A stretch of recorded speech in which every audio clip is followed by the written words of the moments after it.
Yo, what is going on, guys? I got a slightly different video today. I actually came up with a change to the scare tactics abilities that I think will make them viable because they're pretty useless right now. Let me know what you guys think about it if you have any feedback with the idea. But without further ado, let's jump right into it. Let's go.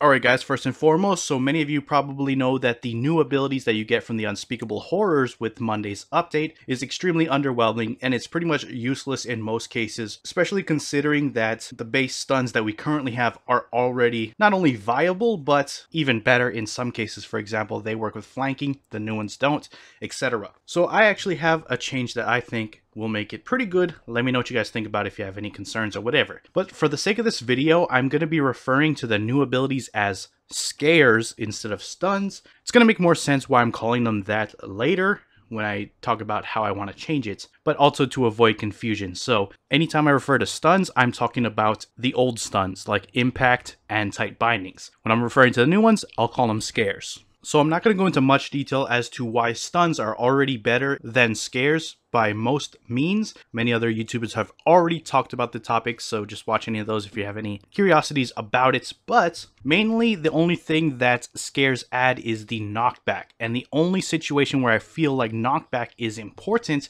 is being able to have that synergy with combust and frag shot to apply the additional damage. So that is the focal point of my change, to make sure that after the change I propose the synergy between the scares and the bleeds remain intact. So the first thing I want to change with the scares is completely remove their ability to stun. We already have stuns in the game that already fill that role. We do not need that whatsoever. This also means that scares will no longer share a cooldown with stuns. Next up, remove knockback. In my opinion, it's pointless. It only works on 1-by-1 targets, so in most boss cases, it's completely useless and functions identically to what stuns we already have. So knockback is a non-issue there, so I think we should completely remove it. Instead, what I think scares would do is when you hit them, they still work in terms of how much damage they do as an ability, but they would then apply a 10-second fear debuff to your target. And this would work to targets of any size. When a target is feared, any combust and frag shot will start off doing twice as much damage without the need to walk the bleed. Some people might say that sounds powerful, but as the game currently is, if you know how to time your walks properly, you can already get the twice damage on your bleeds from the very first hit, if you're able to move your target in the same tick that you apply frag shot or combust. So it's not really that much powerful to a player who knows exactly what they're doing when they apply these bleeds.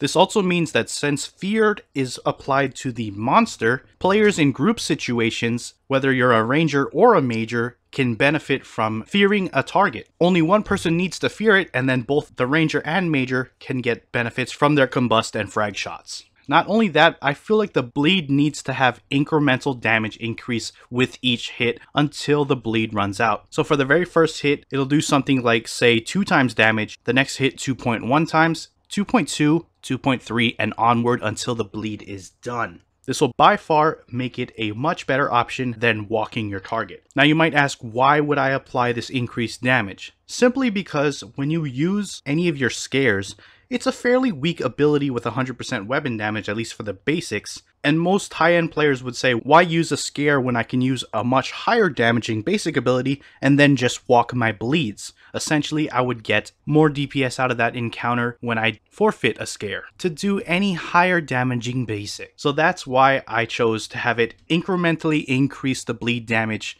until it drops off. That way, it further incentivizes players to actually use a scare instead of a more powerful basic ability and walking the bleed. Now, I'm not 100% on the actual numbers. As you see here, I have it increasing by 10% each time. I'll let you guys decide if you feel those numbers are fair. But I do think an increasing damage effect is necessary to incentivize players to even use the scare in the first place, because like I said, why not use a stronger basic and walk?